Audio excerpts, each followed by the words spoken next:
வணக்கம். ஒளி உலகில் இருந்து மென்குரல்கள் பாகம் 4.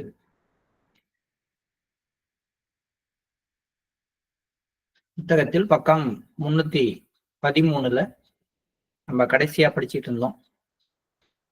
அதுல பாபுஜியினுடைய வேலை பற்றி சுவாமி விவேகானந்தர் சொல்லிட்டு இருப்பாரு. நீங்கள் எவரையும் அவர் உயர்ந்தவரோ தாழ்ந்தவரோ அவரை அழிக்க விரும்பினால் என்னிடம் கேட்க வேண்டிய அவசியமில்லை. உங்களது வழிகளை கண்டறிந்து தேவைக்கேற்ப செயல்படுங்கள். இந்த விஷயத்தில் நீங்கள் தவறு செய்து விடலாமோ என்ற எண்ணத்தை உங்கள் மனதில் இருந்து நிரந்தரமாக நீக்கிவிடுங்கள். இந்த விஷயங்களை மிக சாதாரணமானவர்களிடம் விட்டுவிட்டுங்கள்.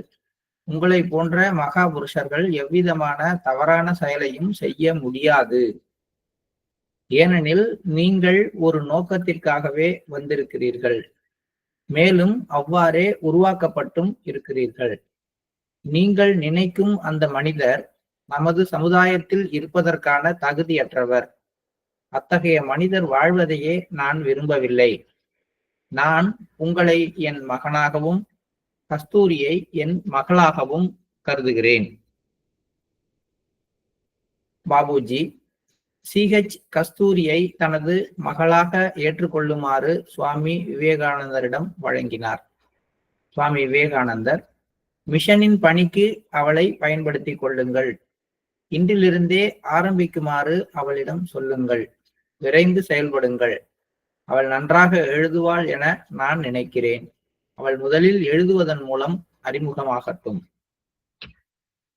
5 பிப்ரவரி 1949 காலை 9 மணி. சுவாமி விவேகானந்தர், நேற்றிரவு நீங்கள் சிறிதும் சிந்திக்காமல் XTக்கு அவர் தென்னிந்தியாவில் செய்த பணிக்கு பரிசாக முக்தி தருவதாக வாக்களித்தீர்கள். இனி எதிர்காலத்தில் இப்படி வாக்களிக்க கூடாது. நீங்கள் அதற்கான புனிதமான உறுதிமொழியை எடுத்துள்ளீர்கள். இது மிக அதிகம். நீங்கள் யார் என்பது உங்களுக்கு புரியவில்லை. அவருக்கான பரிசு ஒதுக்கப்பட்டுள்ளது. இது ஒரு விளையாட்டான விஷயம் அல்ல. உங்கள் பொறுப்பு உங்களுக்கு தெரியும். நீங்கள் எதை நினைத்தாலும் அது நிச்சயம் நடந்தேறும். அது கடவுளின் சித்தம். காலம் கனியட்டும். நீங்கள் உங்களது வெற்றியை காண்பீர்கள். மிஷனுக்காக நீங்கள் செய்கின்ற சேவையும் தியாகங்களும் பொன் எழுத்துக்களால் பொறிக்கப்படும். அது மிஷனின் எதிர்கால விதியை வடிவமைக்கும். இந்த தென்னிந்தியாவில் அந்த XT அப்படிங்கிறவர் யாருன்னு பாத்தீங்கன்னா, அவர் CMT முதலியார் அப்படின்னு சொல்றாரு. பாபுஜி எழுதுற லெட்டர்ஸ்லயும் அவருடைய பேரே சொல்லல, CMT முதலியார் அப்படின்னு தான் குறிப்பிடுறாரு. இவர் சவுத் ஆர்காடு சைடு, இப்ப இருக்கிற தென்னார்காடு மாவட்டம்னா இப்ப இருக்கிற வேலூர் அந்த மாதிரி சைடெல்லாம் இருக்கிற பகுதிகள்ல இருந்து இருப்பார்னு நினைக்கிறேன். அங்கிருந்து சென்னையில தங்கி இருந்தவர். பாபுஜிக்கு அறிமுகமானவர். நிறைய வேலைகளை தென்னிந்தியாவில் அவர் சகஜ மார்க்கத்தை வளர்க்கறதுக்கு செஞ்சிருக்கார். அப்ப அவர்கிட்ட பேசும்பொழுது உங்களுக்கு நான் முக்தி அளிக்கிறேன்னு பாபுஜி சொல்றாரு. இது பாபுஜி இல்ல, லாலாஜியே இதுக்கு முன்னாடி இது ஓவராலா கொடுத்தவர் தான் இந்த ஒரு உறுதிமொழி. அதாவது தென்னிந்தியாவில் இந்த அமைப்பை பரப்புபவர்கள் யாராக இருந்தாலும், இதை அறிமுகப்படுத்துறவங்க யாராக இருந்தாலும் அவர்கள் அனைவருக்கும் முக்தியை அளிக்கிறோம் அப்படின்றது லாலாஜி முன்னாடியே கொடுத்த ஒண்ணு. பாபுஜி அதை அவர்கிட்ட நேரடியாக சொல்றாரு போட்டிருக்கு. அது மாதிரி வாக்களிக்க கூடாது அப்படின்னு சொல்றாரு. இது எல்லா பிரிசெப்டருக்குமே மிஷன்ல சொல்ற ஒரு முக்கியமான விஷயம். எந்த விதமான ஆன்மீக முன்னேற்றத்துக்கும் உறுதி அளிக்காதீர்கள். உங்களை நான் இங்க கொண்டு போயிடுறேன், உங்களை பிரம்மாண்ட மண்டலத்துல வைக்கிறேன், உங்களை உங்களுக்கு முக்தி கிடைக்கிறதுக்கு நான் உதவி செய்யறேன், உங்களை இதய மண்டலத்துல 3வது புள்ளியில தூக்கி வைக்கிறேன் அப்படின்னு வாக்களிக்காதீர்கள் அப்படிங்கிறது ஒரு முக்கியமான விஷயம். ஆன்மீகத்துல வாக்களித்தல் அப்படிங்கிறதே என்னன்னா இயற்கையை மீறிய செயல் தாங்க எப்பயுமே. அது அர்ச்சந்திரனுடைய கதையிலிருந்தே நமக்கு தெரியும். எவ்வளவு பெரிய ராஜாவாக இருந்தாலும், எப்படிப்பட்டவர்களாக இருந்தாலும், அவர்கள் வாக்களிக்கும் பொழுதெல்லாம் அவங்க இயற்கையை மீறுறாங்கன்னு தான். அது ஒரு குறிப்பிட்ட அளவுக்கு, ஏன்னா எல்லாத்துலயுமே வாக்களித்தல் அப்படிங்கிறது வந்து அவங்களுடைய ஒரு உறுதித்தன்மையை காட்டுறதுக்காக இருந்தாலும், அதை தாண்டி இயற்கை வந்து அதை அந்த சூழ்நிலையை மாற்றும் பொழுது அதை செய்ய முடியாமல் போகும், அல்லது அதற்கான எதிர்வினைகளை வாக்களித்தவர் வந்து அனுபவிச்சாகணுங்கிற சூழ்நிலை வந்துடும். அங்கிருந்தே நம்ம பேசுறோமே, அவர் வந்து ராஜாவா இருக்கிறாரு, அவர்கிட்ட எல்லா செல்வ வளங்களும் இருக்கு, நாடு வளமா இருக்கு. அப்ப வந்து விஸ்வாமித்திரர் கேட்கிறாரு, எனக்கு வந்து யாகத்துக்கு தேவையான பொருட்கள் எல்லாம் வேணும். சரி, எடுத்துக்கங்க, உங்களுக்கு இல்லாததா எடுத்துக்கங்கன்னு சொல்றாரு. ஆனா இப்ப எனக்கு வேணாம், நான் கேட்கிறப்ப எனக்கு கொடு அப்படின்னு சொல்லும் பொழுதே வந்து அர்ச்சந்திரனுடைய மனைவி சந்திரமதி வந்து, நீங்க அது மாதிரி உறுதி கொடுக்காதீங்க, ஏன்னா இன்னைய நிலைமை நாளைக்கு இருக்கும்னு நம்மளால சொல்ல முடியாது. அப்படிங்கிறப்ப பார்த்து கொள்ளலாம், அது ஒரு பெரிய பிரச்சனை, என்ன ஆயிடும், நீங்க எப்போ வந்து கேட்டாலும் எவ்வளவு கேட்கறீங்களோ அதை கொடுக்கறது என் பொறுப்புன்னு அர்ச்சந்திரன் சொல்றாரு. பட் அந்த வாக்கை காப்பாத்துறதுக்காக அவர் பட்ட கஷ்டம் என்ன அப்படிங்கிறது நம்ம கதையில நமக்கு தெரியும். இது மாதிரி வாக்களித்தல் அப்படிங்கிற விஷயத்த ஒருத்தர் செய்யும் பொழுதெல்லாம் அதுக்கு எதிராக அது விளையாட்டை காட்டுற வேலை வந்து விதியோட ஒரு, அதாவது இயற்கையோட ஒரு விஷயம். இங்கேயுமே கூட பாபுஜிக்குமே கூட ஒரு இன்சிடென்ட் நடந்ததாக அவருடைய சுயசரிதையில சொல்லுவார். அவர் வந்து ஒரு முறை வந்து தன்னுடைய ஒரு ஒரு நாயின்னு நினைக்கிறேன், அதுக்கு வந்து முக்தி அளிக்கலாம் அப்படிங்கிற மாதிரி ஒர்க் பண்ணியிருக்காரு. ஒர்க் பண்ணி அதுக்கு அந்த மாதிரி லிபரேஷன் பண்ணிட்டாரு. பட் அப்ப லாலாஜி ரொம்ப கோவப்பட்டு, என்ன செஞ்ச நீங்க, ஏன் இப்படி செய்யலாமா, இது வந்து உனக்கு விளையாட்டான விஷயமா, நீ செஞ்சது ரைட்டு தான்னா அதுக்கான வந்து இது இயற்கையை மீறிய செயலா ஒண்ணு நீ செஞ்சிருக்க அப்படின்னா அதுக்குரிய தண்டனையை நீ அனுபவிக்கணும், அதுக்கான சூழ்நிலை வரும்னு சொல்லிட்டாரு. அதே மாதிரி பாபுஜி வந்து போற ட்ரெயின் வந்து வெள்ளத்துல மாட்டிட்டு இந்த பக்கமும் அந்த பக்கமும் எந்த பக்கமும் போக முடியாம நடு வழியில நிக்குது. ஒரு 2 நாள் வந்து தண்ணி கிடைக்காம, சாப்பாடு கிடைக்காம அவர் வந்து கஷ்டப்படுறாரு. இதுதான் அதுக்கான ஒரு தண்டனை அப்படின்னு சொல்லி அவர் சொல்றாரு. இது வந்து இது ஒரு தனியா ஒரு விஷயம் நடந்தது. மாபெரும் மகான் அவர் நினைக்கிறதெல்லாம் நடக்கும் அப்படின்னா கூட ஓப்பனாக இந்த மாதிரி வந்து ஒரு வாக்குறுதியை கொடுக்க கூடாது அப்படிங்கிறது சுவாமி விவேகானந்தர் பாபுஜிக்கு சொல்றது. நமக்கும் தான் அது. அவசரப்பட்டு யாருக்கும் எந்த ஒரு வாக்குறுதியை நீங்க நான் இருக்கேங்க, நான் உங்களுக்கு கேரண்டி, நீங்க செய்யுங்க, நான் பாத்துக்கிறேன் அப்படிங்கும் பொழுது சொல்லாதான் நடக்கும் வேலை எல்லாருக்குமே. அப்பதான் வந்து ஒரு நான் இருக்க தைரியமா போங்க, நான் பாத்துக்கிறேன்னு சொல்றது வந்து ஊக்கப்படுத்துற விஷயம். ஆனா சொல்லும் பொழுதே நாம ஒரு விஷயத்த புரிஞ்சுக்கணும், நம்ம இதுல வந்து 50% தான் இந்த வாக்குறுதியை நிறைவேற்றுறதுல நம்மளுடைய பொறுப்பு இருக்கு, இன்னொரு 50% இயற்கை கிட்ட இருக்கு. அப்ப எதிர்காலத்துல நான் உங்களுக்கு எல்லாத்தையும் பாத்துக்கிறேன், நீங்க செய்யுங்கன்னு ஒருத்தருக்கு நம்ம வாக்குறுதி கொடுக்கும் பொழுதெல்லாம் இயற்கையை பணிந்து, இயற்கை அனுமதித்தால் நான் உங்களை எல்லாம் செய்வேன்னு சொல்ற வார்த்தை வந்து நம்ம கத்துக்கணும். இது எல்லா இடங்கள்லயும் நடக்கிறது. இப்போ தசரதன் வந்து கைகேயிக்கு வாக்கு கொடுக்கும் பொழுதே அவன் வந்து அந்த வரங்களை எப்பயும் உடனே கேட்டாங்கன்னா கொடுத்துடலாம். எதிர்காலம் அப்படிங்கும்போது தசரதனுடைய வாழ்க்கையை பார்த்தீங்கன்னாலும் அதான் நடக்குது. போர்ல தேரோட அச்சாணி முறியுது, அச்சாணிக்கு பதிலாக தன்னுடைய கை விரல்களையே பயன்படுத்தி அந்த தேர் சக்கரம் வெளில போகாம பார்த்து கொண்டு அந்த தேரை ஓட்டி தசரதன் அந்த போர்ல வெற்றி பெறுவதற்கு கைகேயி உதவி செய்யறான். அதுக்காக ரொம்ப சந்தோஷப்பட்டு உனக்கு தேவையான 3 வரங்களை கொடுக்குறேன்னு சொல்றாருல. ஆனால் அந்த வரங்கள் அப்போதே கேட்கப்பட்டால் கொடுத்துருக்கலாம், அது பெரிய விஷயம் இல்லை. தேவையான பொழுது வாங்கி கொள்கிறேன்னு சொன்னா பாருங்க, அதே விஷயம்தான் அர்ச்சந்திரனுடைய வாழ்க்கையில என்ன விளையாட்டோ அதே விளையாட்டு வந்து தசரதனுடைய வாழ்க்கையிலையும் நடக்குது. ஒரு ஒரு ஒரு டைப் ஆஃப் வம்சம்னா அதுல எல்லாத்துலயும் அதே மாதிரியான வாழ்க்கை வரலாறு இருக்கும் போது சூரிய வம்சம் அப்படின்னா அது எல்லாமே வந்து இருக்கும் அப்படின்னு நம்ம எடுத்துக்கலாம். ஸோ அங்கேயுமே அதே தான் நடக்குது. நம்ம தாஜி கூட சொல்றாரு, நீங்கள் வந்து யாருக்காவது ஒரு வாக்குறுதி கொடுத்துட்டா அதை கடைபிடிச்சே ஆகணும் அப்படின்னு இல்லை, there are times to break it அப்படின்னு சொல்றாரு. அதற்கு அர்த்தம் வந்து நீங்க வாக்குறுதி கொடுத்துட்டு எல்லாத்தையும் உடைச்சிக்கிட்டு போயிட்டே இருக்கலாம் அப்படிங்கிறது அல்ல. பின்னாடி உள்ள விஷயம் என்னன்னா, வாக்குறுதி கொடுக்கும் பொழுதே இயற்கை அனுமதித்தால், மாஸ்டருடைய அருள் இருந்தால் அப்படிங்கிற வார்த்தைய வாய் வார்த்தையா இல்லாம மனசுக்குள்ளார எடுத்துக்கொண்டு யாருக்கும் எந்த வாக்குறுதியும் கொடுக்க வேண்டும். அது நிறைவேறதும் நிறைவேறாதும் இயற்கையினுடைய கையில தான் இருக்குங்கிற புரிதலோட அதை நம்ம செய்யணும். ஏன்னா அப்பதான் நம்ம அந்த வாக்குறுதியில இயற்கையோட சித்தத்தை கலக்கிறோம், இயற்கையோடைய அந்த ஒரு வல்லமையை ஏத்துக்கிறோம். இப்படி இல்லாம நம்ம எங்க வாக்குறுதி கொடுத்தாலும் அங்க நம்முடைய அகங்காரத்தை முடி கொண்டாந்து வைக்கிறோம். அப்படிங்கிறப்ப அது தவறுதாங்க. நான் இன்னைக்கு ஆசிரியரா இருக்கிறேன். நான் ஒரு மாணவனை பார்த்து, நான் சொல்றதெல்லாம் படி, நீ வேற எதுவும் படிக்க வேண்டாம், நான் தானே உன்னை பாஸ் போட போறேன், இந்த கேள்வி எல்லாம் படிச்சுட்டு வா அப்படின்னு நான் சொல்லிட்டு எல்லாம் பண்ணிட்டு கடைசியா அவன் பரீட்சை வர நேரத்துல என்ன டிரான்ஸ்ஃபர் போட்டு வேற ஒரு வாதியார் போட்டாங்கன்னா இப்ப அவனோட நிலைமை என்ன?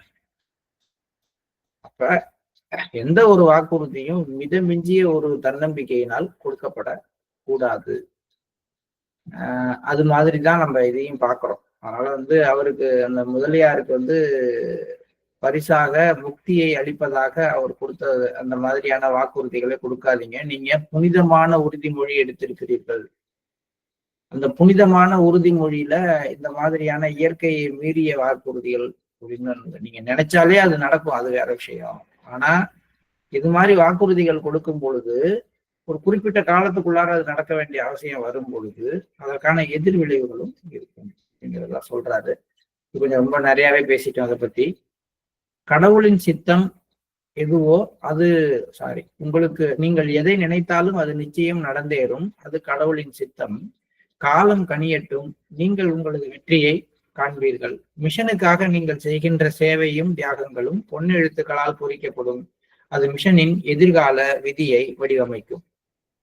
இப்ப பாபுஜியை பத்தி மத்தவங்கள்ட்ட பேசுறார். அவர், அதாவது ராமச்சந்திர, மெலிந்த உடலுடன் அசாத்தியமான தைரியத்தை பெற்றவராக இருக்கிறார்.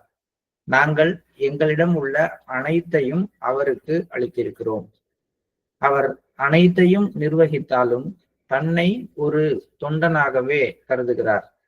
இப்படி தூய இதயத்தை கொண்ட மனிதர் எங்கும் போற்றப்பட வேண்டும். ஆனால் அவரோ புறக்கணிக்கப்படுகிறார். அவருடைய சகாக்கள் கூட அவரை ஒதுக்கிவிட்டனர். அவர் தன்னந்தனியாக பரம்பொருளுக்கான பணியில் தன்னை ஈடுபடுத்தி கொண்டுள்ளார். வெற்றி நிச்சயம் கிட்டும், உறுதியாக இருங்கள். இதுவும் எங்கேயுமே நடக்கிற விஷயம்தான். யார் ஒருத்தர் ஒரு ரொம்பவும் ஆழமா அந்த ஒரு எசன்ஸ்ல முழுகிறாங்களோ அவங்கள இந்த உலகம் பாராட்டுறதும் கிடையாது, புரிஞ்சுக்கிறதும் கிடையாது. இன்னும் சொல்ல போனால் அவர்களை விட்டுட்டு தனியா போயிடுறாங்க. யார் ஒருத்தவங்க எசன்ஸை பத்தி கவலைப்படாம வெளி விஷயங்கள்ல ஜனரஞ்சகமா இருக்கிறாங்களோ அவங்களதான் இந்த உலகம் பாராட்டி சூழ்ந்து கொள்கிறதே தவிர அந்த இயற்கையுடைய சாராம்சத்தோட இணைந்திருப்பவர்களை அவர்களுடைய நண்பர்கள், குடும்பங்களும், உறவினர்கள் கூட ஒரு காலகட்டத்துல என்ன பண்ணிடுறாங்கன்னா ஒதுக்கிடுறாங்க. அப்படிதான் பாபுஜியும் நீங்க எல்லாம் ஒதுக்குறீங்க. ஏன்னா லாலாஜியோட காலத்துல லாலாஜியோட சீடர்களா இருந்து பாபுஜியோட சேர்ந்து தியானம் பண்ணவங்க யாருமே இன்னைக்கு அவர் கூட இல்ல, ஒதுக்கிட்டு போறாங்க, அவரை புறக்கணிக்கிறார்கள். இப்ப அவர் தனிப்பட்ட ஒரே மனிதராக, ஏன்னா அவரோட மட்டும் அந்த 15-20 பேர் லாலாஜி காலத்துல இருந்த சீடர்கள் ஒத்துழைத்திருந்தால் மிஷனோட அமைப்பு வேற மாதிரி இருந்திருக்கும். அதனுடைய பெயருமே லாலாஜி உருவாக்குன அதே பெயர்லயே அந்த அமைப்பு கூட இருந்திருக்கிற வாய்ப்புகள்லாம் இருக்கு. அதெல்லாம் நடக்கல. தன்னந்தனியாக பரம்பொருளுக்கான பணியில் தன்னை ஈடுபடுத்தி கொண்டுள்ளார். ஆனால் அதனால ஒன்றும் ஆயிடாது. அவர் தனியாக நின்னாலும் அவருக்கு நிச்சயமாக வெற்றி கிடைக்கும். அனைத்து பணிகளையும் செய்யும் போதே அவற்றை செய்கின்ற எண்ணம் மனதில் அறவே இன்றி செயல்படுகின்ற அவரது சிறப்பு தன்மையை நீங்கள் அனைவரும் உணர்வீர்கள். ஒரு தன்னிச்சையாக அனிச்சை செயல் மாதிரி அதை செய்வாரு. அவருடைய மனதுல அது பற்றிய எந்த ஒரு எண்ணமும் இருக்காது. ஆனா அந்த செயல் நடக்கும். அது சாதாரணமான விஷயமா? அவர் அந்த எண்ணத்தை முற்றிலுமாக அகற்றிவிட்டார். இப்போது கூட இத்தகைய தன்மை உள்ள ஒருவரை உங்களால் எங்குமே காண முடியாது என்று மீண்டும் உங்களிடம் சொல்கிறேன். இவை எனது வார்த்தைகளாகும். உங்கள் அனைவரிடமும் நம்பிக்கையை உருவாக்க இந்த வார்த்தைகள் போதாதா?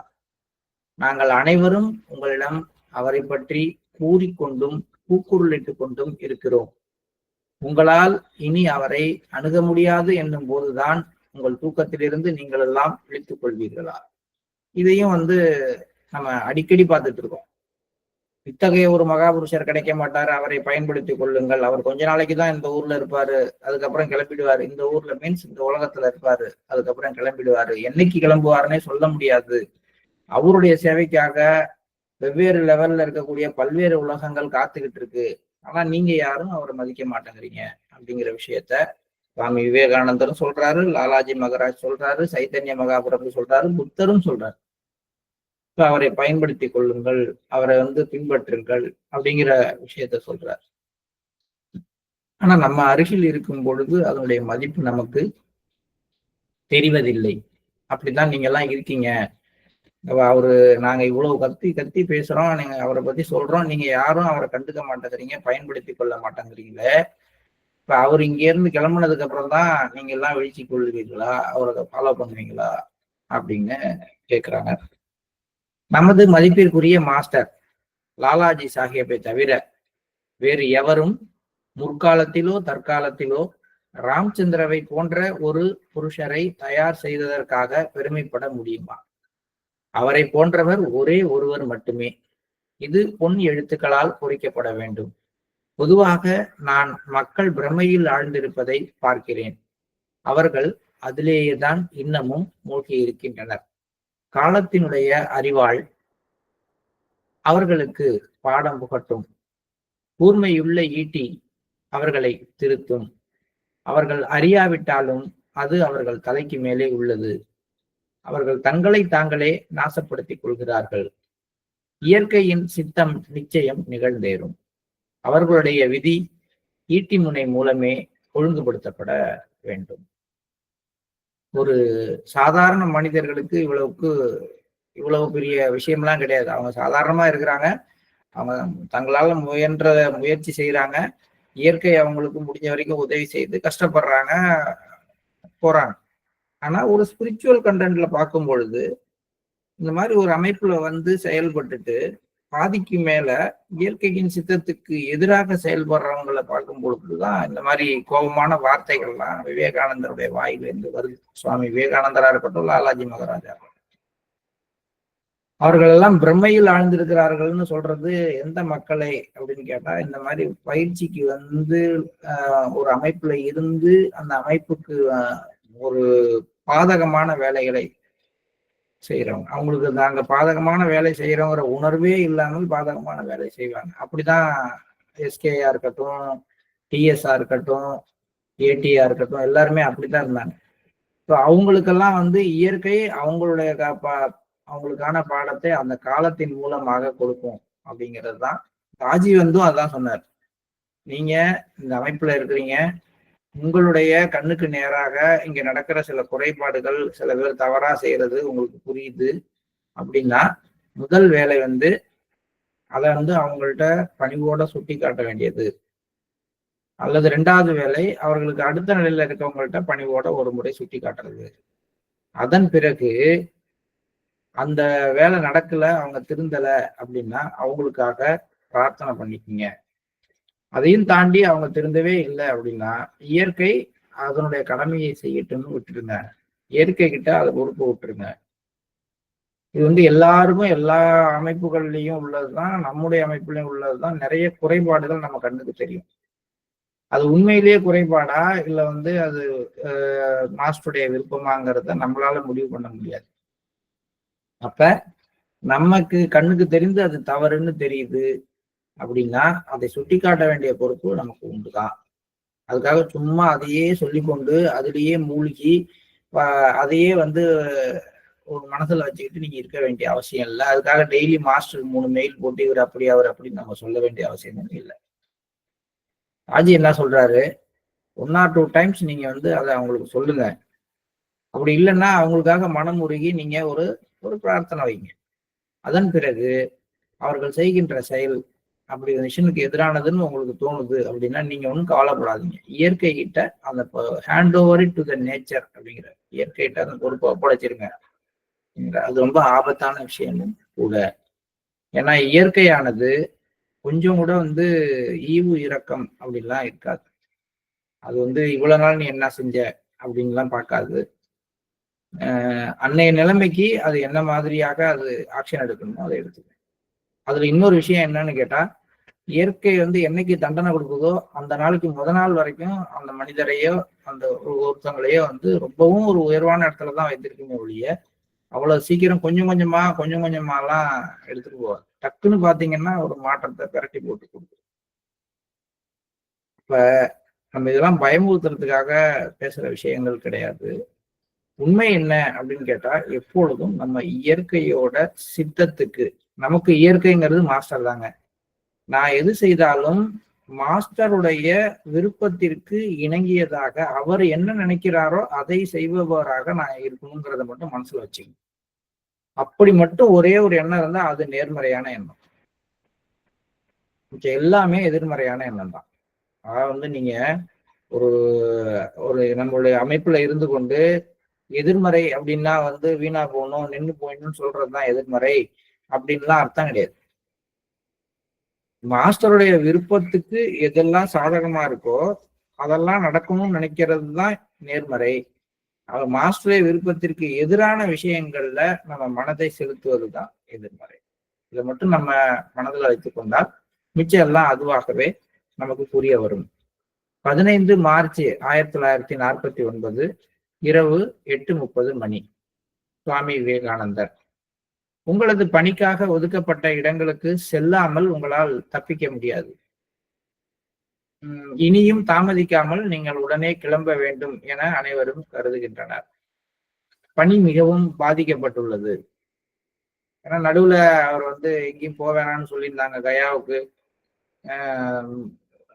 காசிக்கு, இந்த இடங்களுக்கு எல்லாம் போறதுக்கு வந்து வேண்டாம், நிறைய கலவரங்கள் நடக்குது, அங்கெல்லாம் போக வேண்டாம்னு சொல்லியிருந்தாங்க.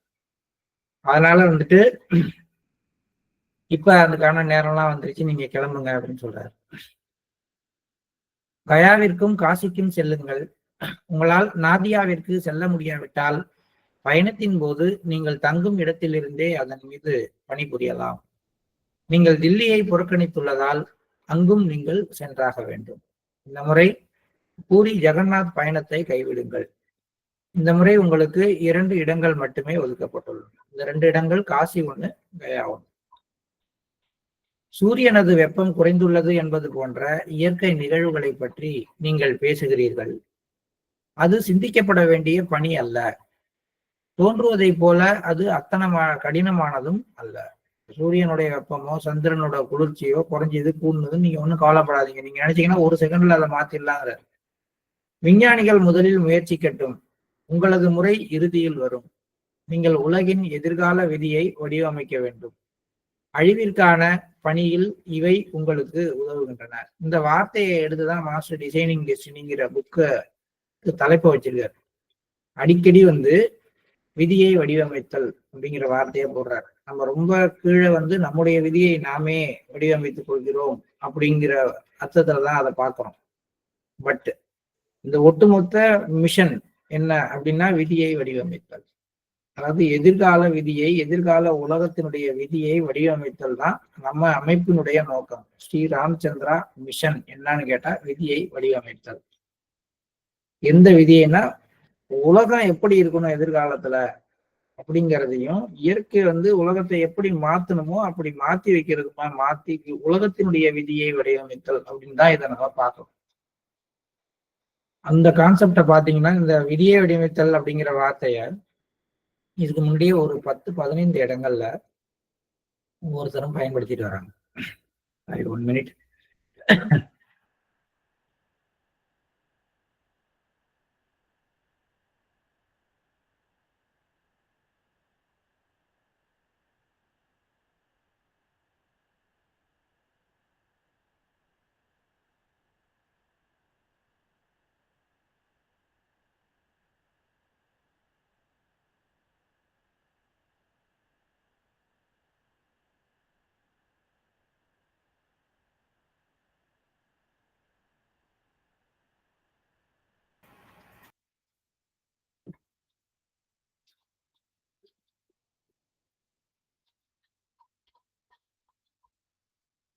அழிவிற்கான பணியில் இவை உங்களுக்கு உதவுகின்றன. நீங்கள் பணியை முடித்ததும் இந்த விஷயங்களை சரி செய்து விடுங்கள். சூரியனுடைய அந்த வெப்பம் குறையிற விஷயம்லாம் வந்து நீங்கள் செய்ய வேண்டிய அழிவு பணியில உங்களுக்கு உதவுறதுக்காக தான் நடக்குது. அதனால இப்போதைக்கு நீங்க அதுலலாம் முக்கிய கவனம் செலுத்த வேண்டாம். அதையெல்லாம் விஞ்ஞானிகள் பார்த்து கொண்டு இருக்கட்டும். நீங்கள் எப்ப வந்து அந்த பணியெல்லாம் முடிச்சிட்டு ரெடி ஆகுறீங்களோ அன்னைக்கு நினைச்சீங்கன்னா 1 நிமிடத்தில் உங்களால் இதை சரி பண்ணிவிட முடியும்னு சொல்றாரு. ஆனால் அதற்கான இறுதி காலம் வரட்டும். தேவைப்படும் பொழுது நான் உங்களுக்கு சந்தர்ப்பம் அளிக்கிறேன். நீங்கள் இதுவரை செய்து வந்துள்ளதைப் போல களத்தை தயார் செய்யுங்கள்.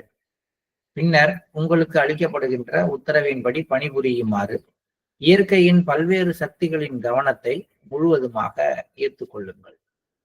இதுவும் வந்து இயற்கையில ஒர்க் பண்ற விதம், மாஸ்டருடைய ஃபீல்டு ப்ரிப்பரேஷன் எப்படி இருக்கும் அப்படின்னு கேட்டா, எடுத்த எடுப்புல வந்து ஒரு ஒரு திட்ட ஒரு வேலை கொடுக்கப்படுறதும் இல்லை, ஒரு வேலை ஒரு நாள்ல நடக்கிறதும் இல்லை. அதுக்கான களம் வந்து பல ஆண்டுகளுக்கு தயார் செய்யப்பட்டு அந்த கரெக்டான நேரம் வரும் பொழுது ஒரு செகண்ட்ல நடந்து முடிஞ்சு. இதுதான் வந்து இயற்கையில வேலை நடக்கிற விதம். நம்மளும் வந்து நம்ம அபியாசி ஆனதை பார்த்தோம்னா திடீர்னு ஒருத்தர் கூப்பிட்டாரு, நான் போனேன் சிட்டிங் எடுத்தேன் அப்படின்னு நம்ம சொல்லுவோம். ஆனா நாம அபியாசி ஆகிறதுக்கான அந்த களமானது இந்த பிறவியிலேயே எவ்வளவு நாள் தயார் செய்யப்பட்டிருக்கு, அந்த ஃபீல்டு எப்படி ப்ரிப்பேர் ஆயிருக்கு, நமக்கு சின்ன பிள்ளையில இருந்து இது பற்றிய எண்ணங்கள் எப்படி ஊட்டப்பட்டது, நம்ம சுற்றி இருக்கிற சூழ்நிலையில நம்ம ஸ்பிரிச்சுவலா இன்க்ளைன்ட் ஆகிறதுக்கு என்னென்ன விஷயங்கள் நமக்கு வந்து சப்போர்ட்டிவா இருந்துச்சு, நம்ம ஃபேமிலி மெம்பர்ஸ் நம்ம இந்த மாதிரி தியானத்துல ஈடுபடுறதுக்கு எப்படி சப்போர்ட்டிவா இருந்தாங்க, தியான விஷயம் நமக்கு அது அவங்க பாசிட்டிவாவோ நெகட்டிவாவோ நமக்கு இது மேல ஒரு ஆர்வத்தை ஏற்படுத்திருப்பாங்க. இது எல்லாம் தான் ஃபீல்டு ப்ரிப்பரேஷன் சொல்றோம்.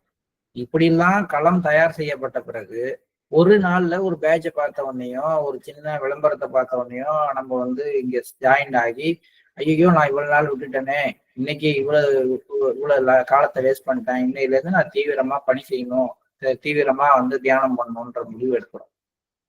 அப்படி மாஸ்டரை பிடிச்சுக்கிட்டவங்க நிறைய பேர் இருக்கிறோம் நமக்குள்ளார. ஆனா அன்னைக்கு ஒண்ணுமே தெரியாது. இப்ப பாத்தீங்கன்னா நாம அந்த மாதிரி ஒரு நாளுக்கு வந்து நம்ம மாஸ்டரை சந்திக்கிறதுக்கு முன்னாடி நம்ம எந்த மாதிரி எல்லாம் தயார் பண்ணப்பட்டோம் அப்படிங்கிறது நமக்கு தெரியும். அதெல்லாம் காலம் பழைய காலத்தை நம்ம திருப்பி பார்க்கும் பொழுதுதான் தெரியும். இதேதான் பாபுஜிக்கு சொல்றாரு சுவாமி விவேகானந்தர். எல்லா இடங்கள்லயும் என்னன்னு கேட்டா, நீங்க எங்க என்ன பணி செய்யணும்னாலும் முதலில் களத்தை தயார் செய்யுங்கள். எல்லாம் ரெடியான பிறகு இயற்கையோட சக்திகளுக்கு உத்தரவிடுங்கள். அந்த சக்திகள் எல்லாம் அந்த டயத்தை உருவாக்குனதுக்கு அப்புறம் டக்குன்னு பாத்தீங்கன்னா எல்லாம் ஒண்ணா நடந்துடும். அப்ப களம் உருவான பிறகு இயற்கைக்கு உத்தரவிடுங்கள். முதல்லயே இயற்கைக்கு உத்தரவிட்டு அதை செய்யற பழக்கம் வந்து ஆன்மீகத்துல இல்லை. இதுவும் ஒரு ரகசியம் தான். இப்ப ஒரு அழிவு பணி மேற்கொள்றாங்க ஒரு பகுதியில அப்படின்னா அந்த பகுதியில யாரெல்லாம் இருக்கணும், யாரெல்லாம் இருக்கக்கூடாது, யாரெல்லாம் வந்து அந்த விஷயத்துக்குள்ளார இன்க்ளூட் ஆகலாங்கிறது எல்லாத்துக்கும் திட்டமிட்டு அதுக்கான களத்தை தயார் செய்து அந்த பகுதியை வந்து ஒரு ஒரு மென்மையா மாத்துறாங்கன்னு வச்சுக்குவோம். மாத்தின பிறகு ஒரே நாள்ல பாத்தீங்கன்னா திடீர்னு அங்க ஒரு பூகம்பம் வரலாம், ஒரு பெரிய நிலச்சரிவு வரலாம், ஆயிரக்கணக்கான பேர் உள்ள போகலாம், ஒரு வார் வரலாம், லட்சக்கணக்கான பேர் சாகலாம். பட் அதுல யார் சாகணுமோ அவங்களெல்லாம் அந்த இடத்துல ஒண்ணு சேர்க்கறது எல்லாமே வந்து களத்தை தயார் செய்யறது தான். அப்படின்னா அதுல வந்து நல்லவங்க எல்லாம் போக மாட்டாங்களான்னா அது வந்து கலெக்டிவ் சம்ஸ்காரா அப்படின்னு மாஸ்டர் சொல்றாரு. 1, 2 இந்த மாதிரி களம் தயார் செய்யப்படும் பொழுது சில கலெக்டிவ் சம்ஸ்காராவனால சில பேர் வந்து அதுல போய் சேரலாம். அதுவும் கூட இயற்கையோட விருப்பம் அப்படிதான் நம்ம வச்சுக்கணும். ஆனா ரகசியம் என்ன அப்படின்னா மாஸ்டர்கள் என்ன பண்றாங்கன்னா களத்தை தயார் செய்கிறார்கள். அதுக்கான நேரம் தான் பெருமளவு எடுத்துக்கிறாங்க. பெருமளவு எடுத்துக்கொள்வது களத்தை தயார் செய்யறதுக்கு. அந்த நேரம் வரும் பொழுது ஒரு செகண்ட்ல எல்லாத்தையும் நடக்க வைக்கிறாங்க. என்ன காரணம் அப்படின்னு கேட்டா இயற்கையின் சக்திகளுக்கு அவங்க உத்தரவிட்ட உடனேயே அது எல்லாமே நடக்க ஆரம்பிச்சிடும். அந்த மாதிரி வந்து இதுக்கு வந்து நிறைய விளக்கங்கள் சொல்லலாம். பட் வேண்டாம். இது நீங்க பாத்தீங்கன்னா இது மனசுல வச்சுக்கிட்டு சில விஷயங்களை கவனிச்சிங்கன்னா ஒரு வேலை நடக்கிறதுக்கு முன்னாடி எப்படி ஃபீல்டு ப்ரிப்பேர் ஆகுது, ஒரு சென்டர் உருவாகிறத பார்க்கலாம். ஒரு சத்சங்கத்தை நீங்க அட்டன் பண்ண போறதுக்கு முன்னாடி என்னென்ன வேலைகள்லாம் நடந்து நீங்க போறீங்க அப்படிங்கறத கூட பார்க்கலாம். எல்லாத்துலயுமே களம் தயார் செய்யப்பட்ட பிறகுதான் அந்த வேலை நடக்குது. அந்த நேரத்துல பாத்தீங்கன்னா அந்த வேலை நடக்கிறதுக்கு மழை காரணமா இருந்திருக்கலாம், வெயில் காரணமாக இருந்திருக்கலாம், போகாத ஊருக்கு திடீர்னு ஒரு பஸ் வரலாம். இது பாபுஜிக்கு நடக்குது, தாரிஜிக்கு நடக்குது, எல்லாருக்குமே நடக்குது. அந்த உங்களுடைய வாழ்க்கை வரலாறு எல்லாம் படிச்சீங்கன்னா இயற்கையோட சக்திகளை மீறின விஷயங்கள், பல விஷயங்கள் அங்க நடக்கிறத நம்ம பார்க்கிறோம். அதெல்லாம் நமக்கு நிறையவே நம்ம பேசியிருக்கோம். எப்படி செய்யணும் அப்படிங்கிற விஷயத்த சொல்றாரு. முதலில் களத்தை தயார் செய்யுங்கள். களம் தயாரான பிறகு உங்கள் உத்தரவின்படி பணிபுரியுமாறு இயற்கையின் பல்வேறு சக்திகளின் கவனத்தை முழுவதுமாக ஏற்றுக்கொள்ளுங்கள். சூரியனையும் சந்திரனையும் பற்றி எந்த அவசரமும் இல்லை. அதை பொருள் சார்ந்த அறிவியல் முதலில் முயன்று பார்க்கட்டும். பின்னர் ஆன்மீக மெய்யுணர்வும் கடவுளின் பணியும் வரும். இந்த விஷயங்கள் அனைத்தும் உங்கள் காலத்திற்கு பின்னர் தான் பிரசுரிக்கப்பட வேண்டும். அன்பானவர்களே, இதற்காக ஒரு புனிதமான சபதத்தை மேற்கொள்ளும்படி உங்கள் அனைவரையும் அறிவுறுத்துகிறேன். இத்தகைய விஷயங்களை வேறெங்கும் காண முடியாது. மேலும் இத்தகைய பணி முன் எப்போதும் யாருக்கும் வழங்கப்படவும் இல்லை. இது ஒரு பிரத்யேக அம்சம் ஆகும். சூரியனையும் சந்திரனையும் சீரமைப்பது ஒரு நிமிட வேலை ஆகும். நீங்கள் விரும்பினால் சூரியனை பற்றி ஆராய்ச்சி கூட செய்யலாம். ஏனெனில் அது உங்களுக்கு உங்கள் பணியில் உதவக்கூடும். உங்களை பற்றியும் உங்கள் பணியை பற்றியும் புத்தர் பிரானின் தனிப்பட்ட கருத்தை நான் உங்களுக்கு கூறுகிறேன். புத்த கயாவிற்கு செல்ல தவறாதீர்கள். அதை முழுமையாக ஒளியூட்டுங்கள். கயாவில் அதிக கால அவகாசம் தேவைப்படும். உங்களுக்கு தேவைப்படும் பொழுது மற்றவற்றை நான் கூறுகிறேன். நீங்கள் செல்லும் வழியில் உங்களுக்கு அவ்வப்போது பணிகள் அளிக்கப்படும் அப்படின்னு சொல்றாரு.